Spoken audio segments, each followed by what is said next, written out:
last Sunday, I get to church and I discover that I have a problem.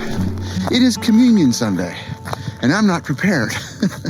I'm not prepared with a piece to play during communion. See, at our church, what happens is we put the communion elements up front and everybody gets up from their seat. They go down, they grab the elements, and then go back to their seat, and then we receive the elements together. Well, during that time, there's a few options. We could just do a moment of silence and everybody would just do that quietly, which would be fine. Or I could have the sound guys play like a soft instrumental piece in the background. That'd be fine too. But no, I like to make it hard on myself. I like to challenge myself, and I like to play an instrumental piece on guitar during that time. But the problem is, I've forgotten that it is Communion Sunday, which is dumb because at our church, we do communion the first Sunday of every month. And you would think that after 5.5 years of doing that, I would remember the first Sunday of every month, hey, Kasha, prepare a piece for communion for this Sunday. But no, I haven't done that. And so now, with 10 minutes to go before service, I have to figure out how I'm going to take everybody on a quiet, contemplative, musical journey during the communion time. Yeah, in about 10 minutes. Cool.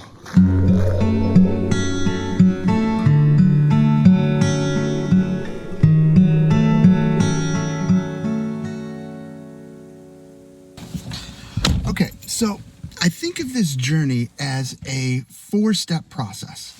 This musical journey, it starts with home. What is home base?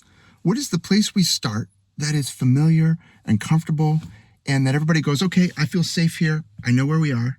And then the second step is leaving home. You got to get out the door and you got to start down the trail and you got to go somewhere a little bit unfamiliar, that's different, that you're not used to, but it's still safe. It's still an okay place. And then the third step is where it gets really interesting, because then you're going to this place that's weird and unfamiliar. And all of a sudden you get to this like moment where you're like, oh, did we lose the trail? Do we know where we are? Do we know how to get back? And then the fourth step is turning that corner and coming back home, coming back to safety and bringing the listener back to a place where they go, oh, okay, we're back home again. Everything is safe. I'm comfortable here. And that wrap, that journey is what I'm trying to create. And it's snowing now. Okay, so to write an instrumental piece for communion, I want my home, my starting point, to be a minor key.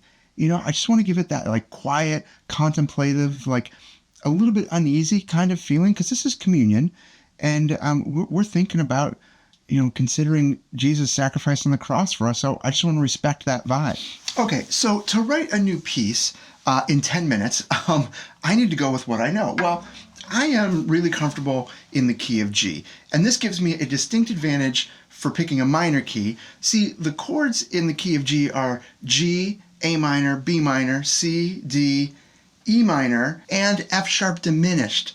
But like, seriously, have you ever played a diminished chord? I don't even know that I ever have. We're just going to leave that one off. Okay, so every major key has a matching minor key that we call the parallel minor. And this minor key uses the exact same chords as its matching major. So for example, the key of G major starts on G and has these chords, but its matching parallel minor key, the key of E minor, starts on E minor and uses the exact same chords, just from a different starting spot. So for this communion piece, I can start on E minor. That can be my home. And as long as I'm playing chords in the key of G, and I keep going back to that E minor home base, I'm just going to keep and maintain that E minor tonality that I want for that haunting, mysterious kind of vibe.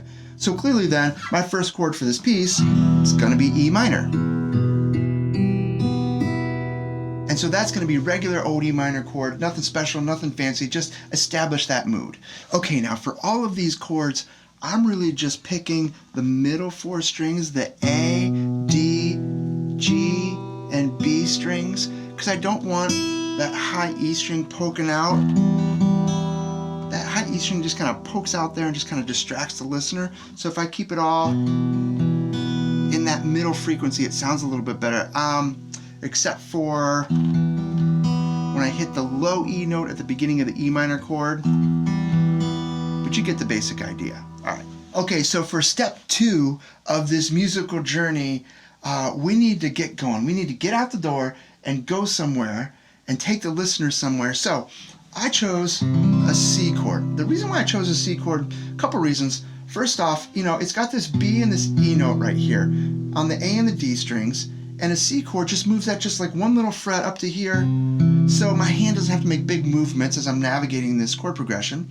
And secondly, that tone right there, just a little bit different from that tone right there, so the listener feels like we went somewhere, but we didn't make big dramatic leaps, but we've started off on this journey.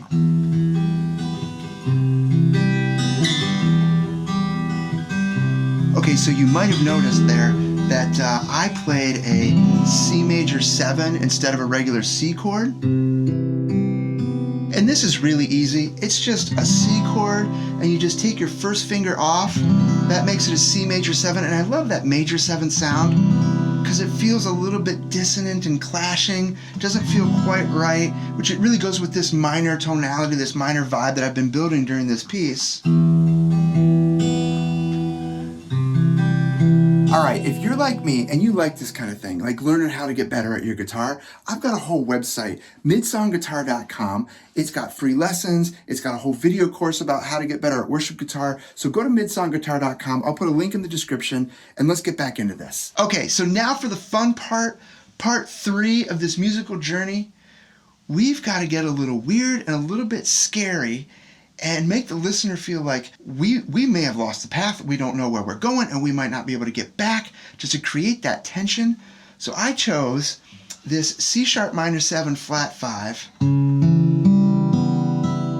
Oh man, this is such a cool chord. I love it because it's just got such a great feel. It's got a couple of key advantages for what we're trying to accomplish here. First off, it starts off with a minor 3rd, and then it goes to another minor 3rd, and then it goes to a major 3rd, and then a perfect 4th. So you've got all these tensions built in there.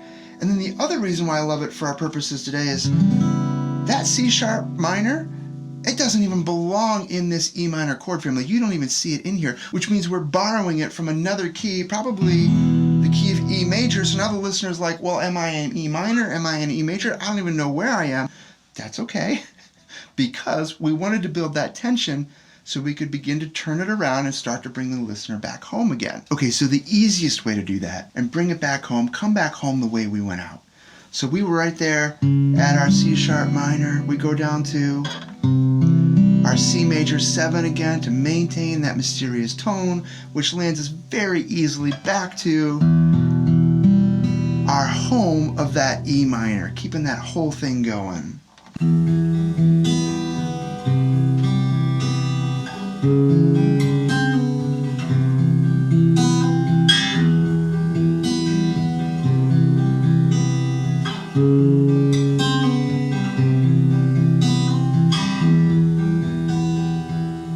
And that is how you create a quiet, contemplative musical journey for your listeners with 10 minutes to go before the service starts. Man, I really need to mark those first Sundays of the month on my calendar.